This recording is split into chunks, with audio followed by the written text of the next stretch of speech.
Il est 9h33 sur Europe 1. Bon lundi avec nous. Voici le journal des médias de Guillaume Jonton. Et à la une ce matin, Christophe Ondelat annonce l'arrêt de son émission Crime et Châtiment sur France 3. Mathieu Pigasse, Xavier Niel et Pierre-Antoine Capton vont s'offrir le groupe de télévision AB.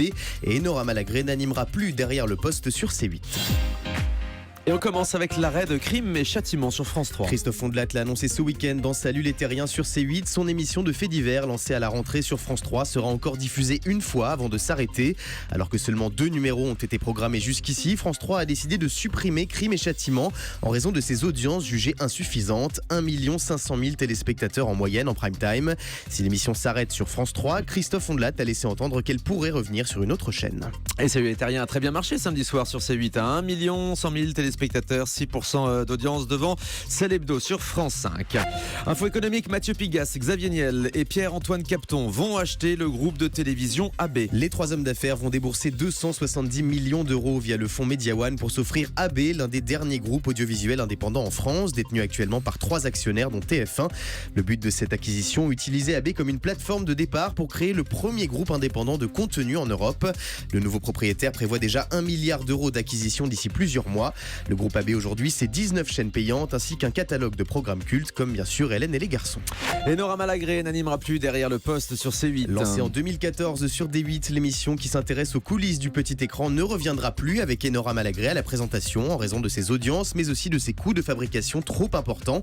C8 n'abandonne pas ce type de programme pour autant. Cyril Hanouna a annoncé dans Touche pas à mon poste que plusieurs émissions sans animateur étaient en préparation pour remplacer derrière le poste.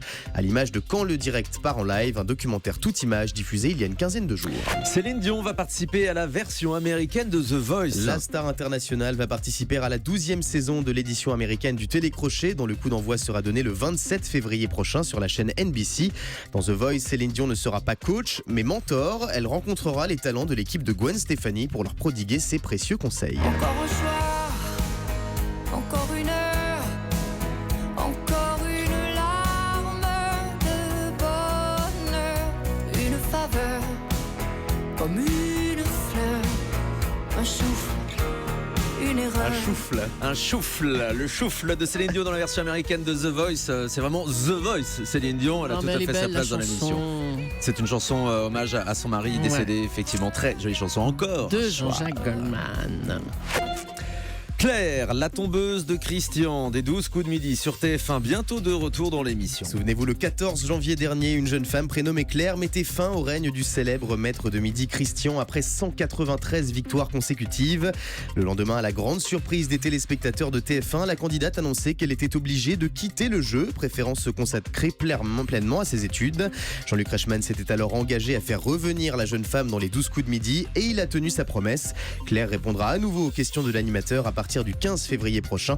On lui souhaite un aussi beau parcours que son prédécesseur. Elle avait des examens à passer, c'est ça. C'est ça. Elle ne pouvait pas participer aux enregistrements parce qu'elle avait effectivement des examens urgents à passer. On reste sur TF1, la chaîne va lancer une série sur les enfants malades. La Une continue de produire ses propres fictions pour booster ses prime time. Après les mini-séries La Vengeance aux yeux clairs, La main du mal ou encore Munch, la chaîne va prochainement adapter un feuilleton médical espagnol baptisé Les bracelets rouges.